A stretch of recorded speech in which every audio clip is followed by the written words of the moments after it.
when we talk about personalization, we kind of the first thing that comes to mind is, oh yeah, I'm gonna just add the person's first name into the email, like, hi, Julie, hi, Carrie, but it goes beyond so much more than just that. And segmentation is really how we get to the root of personalizing content.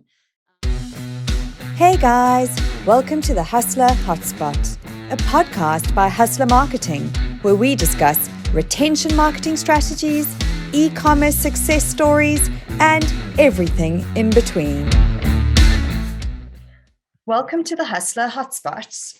I'm Carrie. I'm head of copy at Hustler Marketing. This is a podcast by Hustler Marketing. We're going to discuss things like retention marketing strategies, e-commerce success stories, and a host of other topics. But today I have a really exciting guest. I am looking forward to speaking with Julie from Klaviyo. Welcome, Julie. Hi, Carrie. Thanks for having me. It's a pleasure. So Julie caught my eye and I reached out to her because she wrote a really interesting piece about email flows, otherwise known as email automations. And that is what we're going to be chatting about today. We're going to be getting into the what, the why, the how, the when, the who of email flows. But before we do that, I'd really like Julie just to introduce herself, if you don't mind, and just tell us what exactly you do at Klaviyo.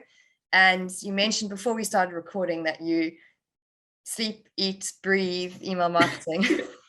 Feels like it. Yeah, definitely. Which I can relate to. So maybe you can just tell us a bit about how you came to where you are in the space. Yeah, so I've been working in the just tech industry for the last 6 years. The last 3 years have been at Klaviyo. And during that time, I spent about 2 years as an onboarding specialist. So I was getting customers up and running with the Klaviyo platform, helping them to find value within the first 30, 60 days of using Klaviyo. So that was the first role. And then currently I'm a customer education specialist. So we run at Klaviyo complimentary live trainings. So the team that I'm on is in charge of putting together and running these regular recurring trainings, creating new content. We also have a fun Friday FAQ video series that we post every week. So I kind of coordinate all of that too. That sounds amazing. So you are like definitely equipped to be chatting to us about this topic today, which is really exciting. Yeah. So I like to kind of start before we dive into the topic, just asking you a general question about email marketing, or asking my guests a general question. So for me, I've also been in this industry for a very long time. I've been a digital copywriter for years and years and years. And even so, I get, or maybe because of that, I get so excited when I get an email in my inbox from a brand that I love. It just doesn't bore me. I get that little thrill still. And I don't know if you feel the same, but I'll never be over it. And I just wanted to hear from you, like, what is it about an email from one of your favorite brands that first catches your eye? Like when, or maybe even before you've opened it or once you opened it, like, what do you find is something that really grabs you in a good email? Yeah. Oh man, there's so many things. Let's see. I think it definitely helps, like initially just scanning, like we all know we get tons of email in our inbox. So seeing one that's like, hi, Julie, that kind of catches my eye, or seeing it's like, this email is from Julie at Klaviyo. So like seeing emails like that look a little bit more personal. Those are a little bit more eye-catching than some that are just a little bit more generic. I have recently discovered an artist that I am a big fan of. I recently bought a piece, one of her prints, and then I just got an email the other day from her saying that actually today she's doing she's got a bunch of new pieces of art that are available. So I'm really excited about that and wouldn't have known had I not received the email. So it's kind of like a quick reminder from some brands that, we're not thinking about buying stuff 24/7. So when you check your email, sometimes it's a little like, oh, look, right, I forgot about that. That's really cool. I'm excited about this. Yeah, it's a nudge. Yeah. And if it's a brand, or that artist you're speaking about isn't a brand so much, but if it's something that is in your kind of interest, it really is still exciting to me. I'm probably, as a writer, I'm probably one of the last people or hopefully not, but I'm not a scanner when it comes to once you've opened email. I actually read, I read the content and I enjoy content, and I really love well-constructed body copy. I'm not just someone who reads kind of like banners and buttons. I actually really enjoy well-constructed body copy. So that's always interesting to me, because a lot of people are like, design and the bright flashing things, which is obviously also, it needs to work together for sure. Well, it's really interesting. We recently launched this new live training series called Account Spotlight. And the training came about because after each training we were doing, we were getting a lot of feedback saying we want more real life examples. And so we recently did an Account Spotlight training where that's what we do, is we pick an account and we take screenshots of what's going on in that account with their consent, obviously, and they're usually co-hosting as well, either an employee or the owner of the business.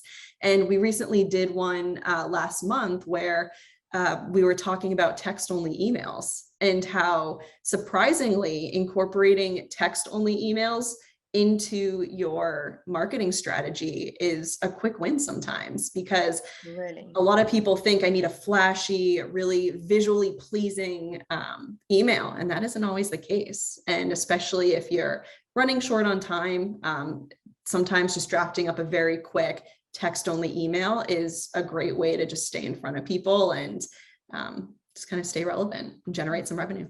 That's so interesting. Sometimes it even comes across as more personal, kind of like content driven. So that's really interesting to hear. So let's dive into what we actually had to talk about today, which is flows and flows, automations, same thing. But tell us, what is the difference between a flow, for people who are listening who might not know or understand? What is the difference between a campaign and an email flow? Because there might, for people who are just starting out with their brands, whatever, there might actually be some confusion around this. Yeah, and understandably so. So when we think about flows, or let's kind of back up, when we think about campaigns, that's traditionally what most people think about when they open their inbox. Like, we've got a big sale coming on, like, here's a campaign. Campaigns are these one-time email sends that marketers will put together. You can control who receives that campaign. You'll typically send it to some segment or some audience that it makes sense to receive that content. And it's just one and done. You control what time it goes out and who it goes to. Whereas a flow, also known as an automation, it's the same thing. These are emails that you set them up and they just kind of run in the background. So if you think about, if someone's on your website, they add an item to their shopping cart, but then they get distracted, maybe dinner's ready and you gotta let the dog out, it's barking and whatever. People get distracted, they step away from the computer. So when that action happens, with Klaviyo, what we can do is we can trigger an event within the Klaviyo platform that will then initiate an email or a sequence of emails that will get sent out, just gently reminding the person, hey, you left this item behind. So automations happen automatically in the background, whereas campaigns are one-time sends. Okay, that's when you explain it like that, it's super simple. And it just sounds like there shouldn't be anybody who doesn't have flows or automations. Oh, definitely. And the other thing to bear in mind is that consumers these days are looking for that personal touch. They're looking for those personal connection points. And can you give us some kind of insight as to how flows can deliver that possibly in a way that campaigns might not be able to? Yeah, definitely. So when we're talking about flows, something has to initiate them. Some action needs to occur that they're involved with, whether it's, I just subscribed to this brand's mailing list, so that kickstarts a welcome series to introduce people to the brand. Or I really like this website, I found a really cool product, I add it to my cart, I abandon it. Or maybe I buy a certain item and we trigger maybe a post-purchase email that gets sent out. Maybe we do a restock email, or like a replenishment email that we can initiate with flows. If we know that maybe you buy a bottle of lotion and that lotion's going to expire, or someone's going to go through it within a certain period of time. So they're just inherently a little bit more personal, just because some action needs to happen in order for that message to get initiated. Okay. And so how does this tie in with segmentation? Because that as well adds a whole nother level of personalization. And, you know, that's something that can just take your flows and the personalization of them to a whole nother level. Yeah, definitely. So when we talk about personalization, you hear that all the time. And this is something that comes up a lot. And I'm still trying to find the perfect resource that goes through every little way that we can personalize, because when we talk about personalization, we kind of, the first thing that comes to mind is, oh yeah, I'm going to just add the person's first name into the email. Like, hi, Julie, hi, Carrie, you know, but it goes beyond so much more than just that. And segmentation is really how we get to the root of personalizing content. You know, instead of being a brand that just sends out maybe a weekly newsletter that just shows all of your items, all your products, we really want to make sure that the message that we're sending is going to the right person, because ultimately that's going to be how we get those conversions and how we're going to sell our products. So being really methodical around, you know, we've identified, maybe you're a retail brand, you sell women's, men's, and kids clothing, segmenting people, maybe you've got like a new kids clothing item in stock. And so instead of just sending to everyone blindly, segment that, identify people who have purchased kids clothing in the past, or maybe you ask people on your sign up form, who are you shopping for? Are you shopping for yourself? Are you shopping for your child? And you can use that information to create these segments so that the messaging is relevant in going along with the shopping for men versus women's clothing kind of theme here. You know, personalizing maybe even the hero images. If you know that someone historically is purchasing men's products, put an image at the top of the email that is something you think will resonate a little bit more with the male demographic as opposed to the female demographic. So there's a lot of different ways we can go about personalizing. Yeah. It just feels like if you're not using segmentation, you are ostracizing potentially so many, so much of your audience and losing out on so many conversions. I was having a conversation with a colleague not too long ago who was saying she shops at a grocery store quite often, a big grocery store, and she loves the store. She loves shopping there. She loves the food, but she's a vegetarian. And she's a vegetarian for religious reasons. And so she signed up for their mailing list and she loves their emails. They are fantastic. And she really wants to know what their specials are because she shops online and she shops often. And they send her emails about meat specials. And, you know, it's just so kind of such a basic thing that you could just, there must be so many people in the same situation as her as a consumer. And they are potentially ostracizing so many of their target market. And eventually she did just kind of unsubscribe. And there is another, you know, client that they've lost or customer. So it's such a simple tool and such a valuable tool. And small companies, large companies, no matter what the size of the company, it adds such incredible value. Definitely. So, yeah, it just seems like something that should be 100% implemented. Definitely. And that's something that reminds me too. I mean, even continuing with like maybe dietary restrictions. If you're a brand that's shipping ice cream, let's say, and you know that someone is, you know, dairy free, lactose intolerant, maybe they love your products, your dairy free line. You want to make sure that they're the first to know that, hey, you've got a new dairy free offering. So there's so many different ways that it isn't all kind of contrary to how a lot of us think, where it's like the more times you get in front of someone, that's going to be how you make that sale. It isn't always the case with email, because at a certain point, people just get annoyed and it's so easy to unsubscribe. So really being mindful of who you're sending to and when and what you're communicating. It's key. Yeah, that's so true.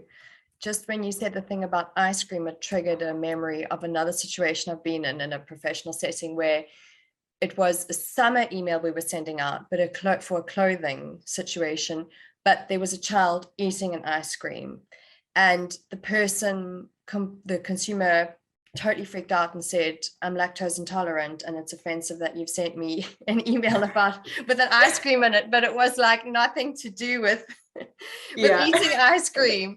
And then you just got to go like, sometimes you can't make everyone happy. Yeah, sometimes it's just like, oh my God, I'm a clothing brand. Am I now supposed to ask people if they're lactose intolerant? I mean, technically, we have the technology to segment people that far and change the hero image so many times, but some people can just, get that sensitive. So that one did kind of blow my mind, I must say. Yeah, you just got to cut some people loose. Right. And then something else I was interested to ask you was about, so clients obviously, when they are starting out, their focus is customer conversions. They just want to convert. And then down the line, potentially when they've grown and they're more established, the focus might shift slightly to retention. And would you say that flows are stronger in assisting with one or the other, with kind of conversions or with retentions? Yeah, I mean, the beauty of flows is that they are a great opportunity to reach a subscriber where they are in the buying journey. So in terms of conversion and retention, the messaging that you're sending them is just inherently just going to be a little bit more relevant to them, because we know that flows trigger based off of an action that they've taken. Now, the relevancy and the connection someone has with an email that you send that's within a flow may kind of wane a little bit as the sequence of emails gets longer and longer, but that initial email is really good. So I mean, thinking through the retention piece, it's a common misconception that every email, whether it's a flow or campaign, needs to push product. You need to promote a certain item. The end goal here is we want to make sales, and we want to be generating revenue for our business. But it's just as important to stay relevant and top of mind, so that when the subscriber or the customer decides to come back and place their next order, they think of you first. And so using emails as a way to just stay in front of your customers, is really valuable. So an example, there was a brand I recently worked with that is pretty eco-conscious, and that some of the initiatives and things that they're working on is present on their website. They share that information. They're active in their blog articles that they publish. And one of the emails that they ended up sending out around Earth Day was how to reuse their products. So the email wasn't necessarily saying buy these products. It was more, hey, we're earth conscious, or we're eco-conscious, and Earth Day is coming up. It's relevant. We want to send you a fun email about this new blog article. So they read the article, they learn something that's kind of different and interesting. And if they want to take it a step further, they are linking out to their website. So someone could buy something in theory if they wanted to. So I think definitely flow emails are very helpful for retention, because we're communicating with them at various points within their buying journey. Yeah, there's that value add and that nurturing kind of relationship building constantly. And like we've just discussed, it's so personal. So it's constantly building that relationship with them. So they really just do feel kind of nurtured along the way. So I can totally see how important that is. And then in terms, I was going to say something else too that just kind of came to mind too, is like flows can help make the experience a little bit more smooth. So if we're thinking about someone just purchased an item from you, you can trigger a flow to send a message after, a couple days, maybe informing the person on how to clean, how to assemble, how to use the product. And so if there's certain frequently asked questions that you get, an email can help fill that need or, you know, hit the customer before those questions even come up. Helps to cut down and cover customer service inquiries, and it just makes a smoother adoption for your customers. And yeah, and then there's another flow that is pretty underutilized, but it's kind of an interesting one, is a first purchase anniversary flow. What you can do is you can tag the date of the person's very first purchase with your brand. And then maybe a year later, you send them like a happy anniversary email if you want to add some kind of discount or free shipping on your next item, or here's a little gift, whatever it is, you could do that. But it's just a cute little touch point, and kind of creates a little bit more of a connection with your subscriber than just the generic, here's all our products, feel free to buy if you want. Totally. That's the thing with these flows, is that they are kind of adding value. They're not just constantly pushing these sales onto customers. They are adding value at every kind of touch point, as well as the personalization and building of relationship. Another flow, when you were saying kind of the few days after purchase, something else that we've used sometimes is post-purchase, is kind of like your order's been shipped and here you can track it, because that's something that, as someone who shops online and there's quite an unreliable postal system in my country, that's something that's incredibly valuable. It's like, I want to know where it is before I even have to ask. It's so amazing to get like, oh, it's on its way, here it is. And those kind of touch points, you know, and you can even upsell at that point, like, here it is, you know, are you sure you don't need a X to go with your Y or whatever, you know, but to just add value as well as upselling all the time. So it's not just constantly push, so that they actually see you as a valuable, you know, partner. Yeah, definitely.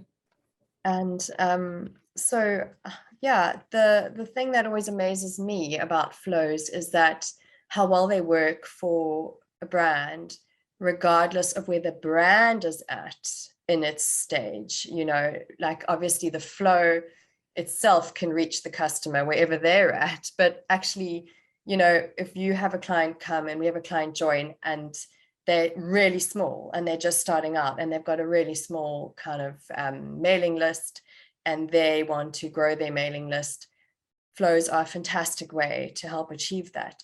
Or if you've got a brand with a very established and large mailing list, flows can just, you know, also just be a fantastic tool to navigate that and to continue to grow that and to establish that. And there aren't many marketing tools or many digital marketing tools that can so fantastically cater to such different kind of companies at such different stages of their journey.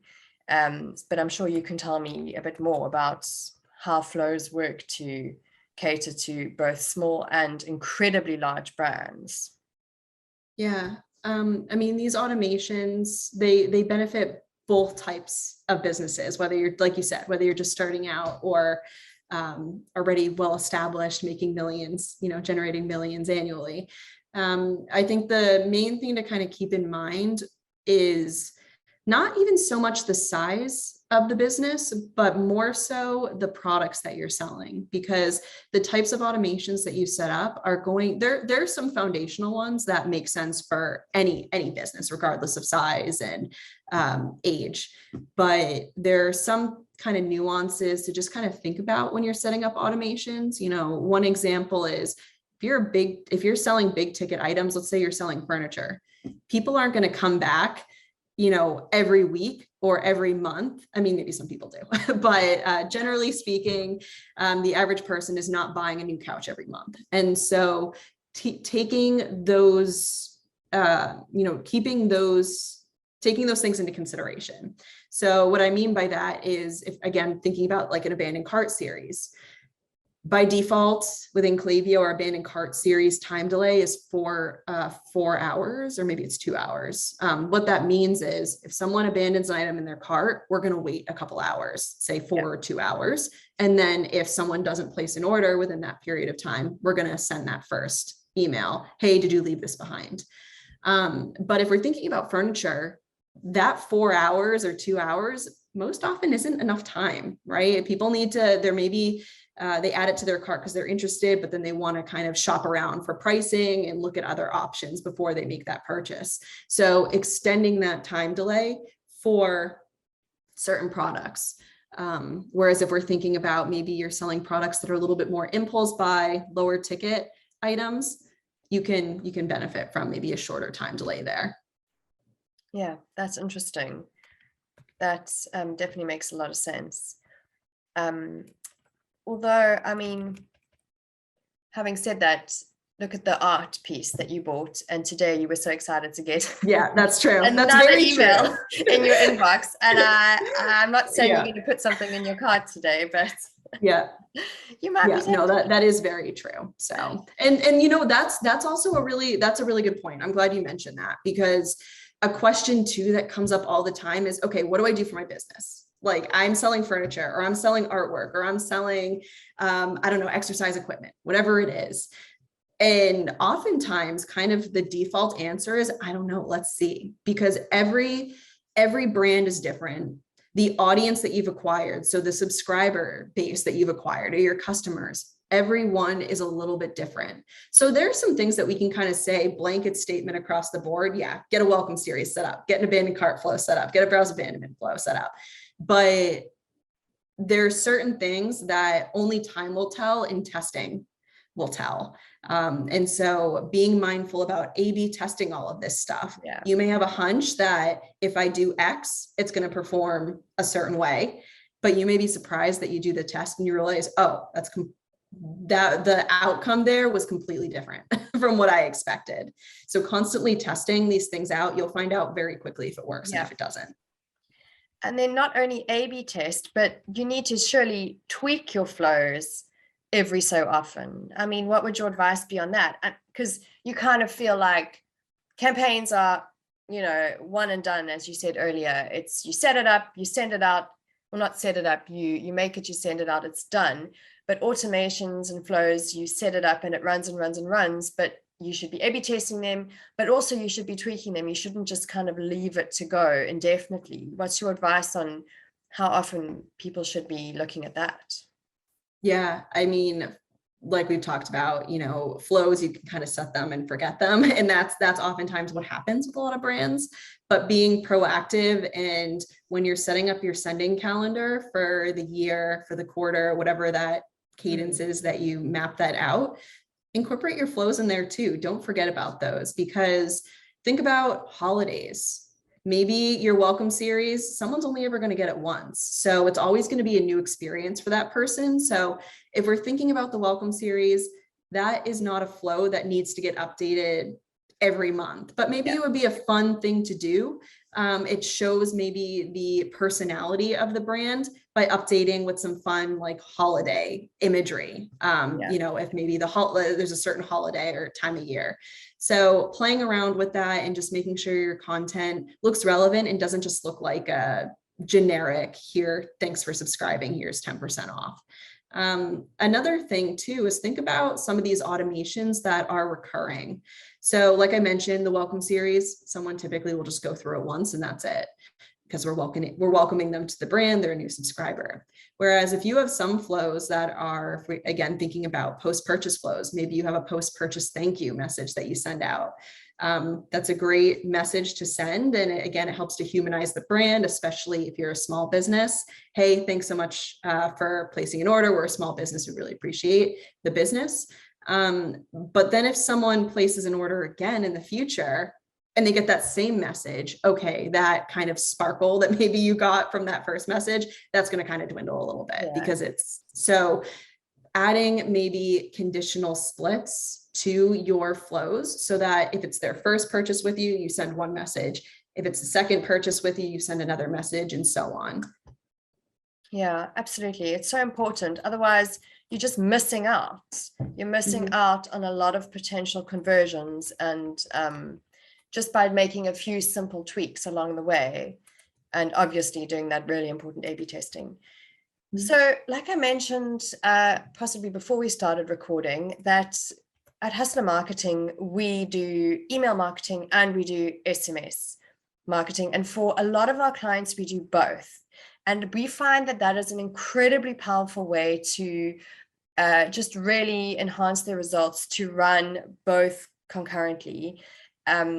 So would you speak about kind of the benefits of running not just email flows, but SMS flows as well at the same time? Because obviously, when you do an email campaign, an SMS campaign is so strong, and it really just underpins it at the same time. It's almost just kind of like enhances it when it runs concurrently. But the flows probably need a bit more explanation of why you would need them to run concurrently and what the benefits would be for a brand. Yeah. So one benefit just with SMS overall and incorporating email together is that you now have two different channels where you can communicate really important information. And you have the ability to learn from your audience, which channel do you prefer? So that in the long run, you have a better sense of, you know what, this specific audience, this specific demographic is really going to, the emails are going to resonate with them a little bit better than the SMS message as well.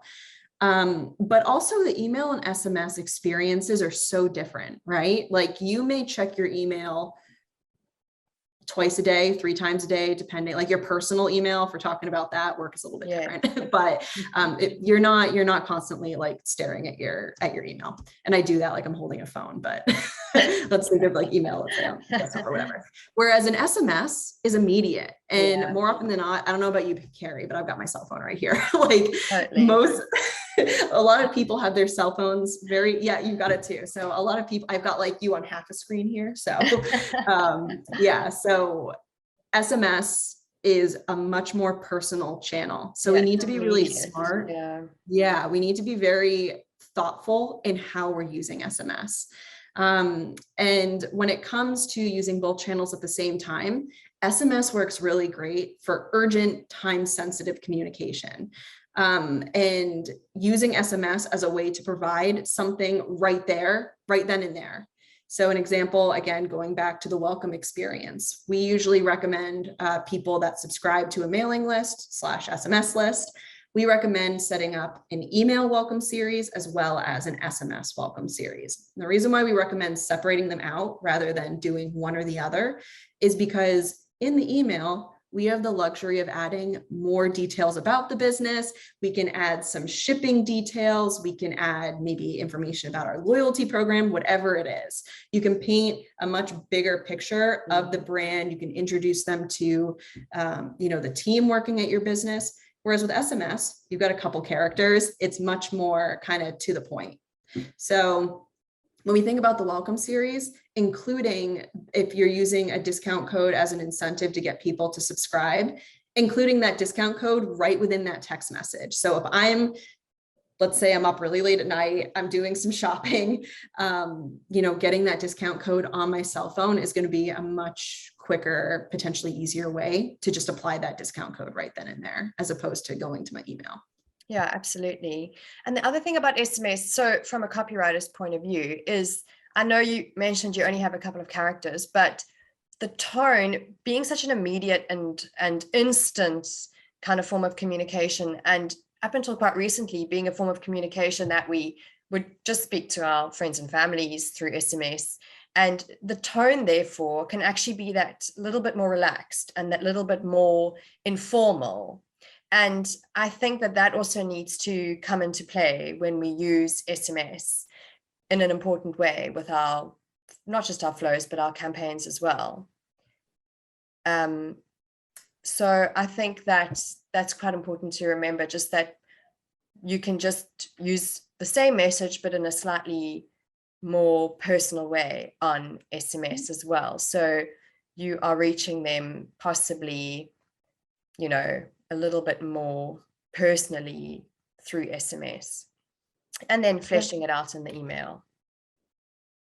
Yeah, couldn't agree more. And the beauty of SMS is, if we're being honest, we don't have to worry about padding, HTML, like all of this other technical stuff that may just take that it's what makes emails beautiful and it's important. But with SMS, we don't have to think about that. We don't have to worry about that.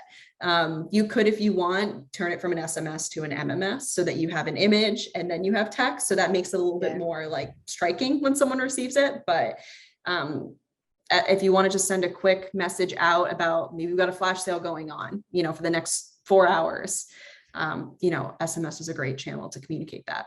Totally. And because of the quick turnaround time on an SMS and the immediacy, like everything you're describing, you don't need to do the design. You don't need to do any of that padding. You can actually tailor it to things like current affairs. You can tailor it to things like something as like a heat wave. Look at the UK. They're going through that extreme heat wave. You can kind of send, it's really hot, but don't worry, we've taken something off. Here's 10% or whatever, Yeah. And there you go. There's that copywriter brain. That was some spot, just like that. At 20 to 8. Yeah. So it's so it's things that you can just have such a quick turnaround time with SMS based on the Super Bowl, the Oscars, whatever. Whereas you just have to have weeks to prepare campaigns and all of that. And so that is also fantastic about flow, about SMSs, which obviously is not about flows, but just the many, many benefits. So we see amazing results with SMS, and especially when they work in conjunction with email for all the reasons that we're talking about. So we've discussed, I think you've already mentioned, the welcome's a no-brainer, obviously. Yeah. Cart abandon. Yeah. Cart abandon, browse abandon. If someone had to go with 5 initially, what are the 5 most basic setups besides the 3 that I've mentioned, probably? Mm-hmm. Besides those 3.